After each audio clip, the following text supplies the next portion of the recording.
2015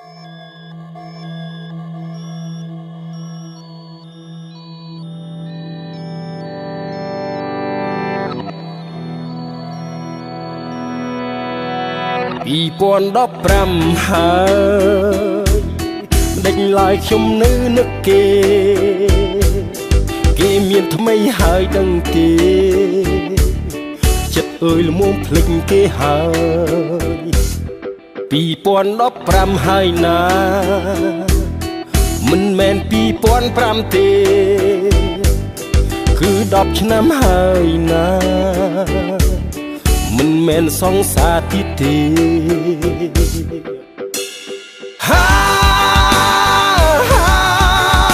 មកញាក់ខ្លួនហើយស្នេហ៍យើងចប់ហើយទ្វីបលោកផ្លាស់ប្ដូរហើយមកភ្លេចរឿងចាស់បានហើយនៅរឿងពីអតីតបំភ្លេចចោលទៅមិនដេចនៅខូចចិត្ត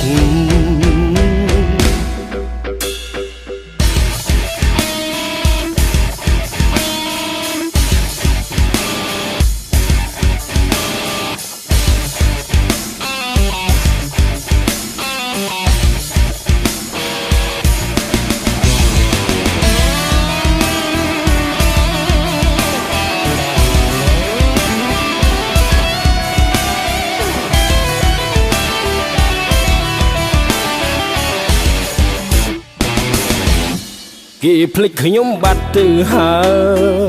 យគេរស់នៅក្នុងបច្ចុប្បន្ននេះឆ្នាំ2015តែខ្ញុំរស់ក្នុងអតីតគេរស់ក្នុងឆ្នាំ2015ខ្ញុំរស់ក្នុងឆ្នាំ2005បេះដូងនេះនៅតែចាំយើងធ្លាប់ស្រឡាញ់គ្នាខ្លាំង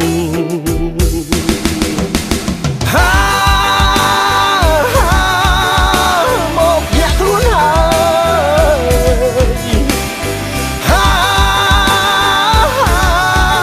យស្នេហ៍យើងចប់ហើយទ្វីបលោកផ្លាស់ប្ដូរហើយមកភ្លេចរឿងចាស់បានហើយនៅរឿងពីអតីតបំភ្លេចចោលទៅមិនដេចនៅខូចចិត្តម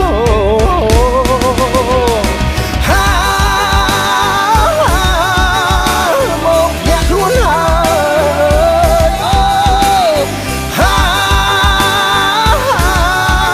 យស្នេហ៍យើងចប់ហើយទ្វីបលោកផ្លាស់ប្ដូរហើយមកភ្លេចរឿងចាស់បានហើយនៅ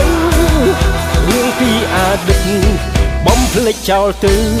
មិនដេចនៅខូចចិត្តរឿងពីអតីតបំភ្លេចចោលទៅ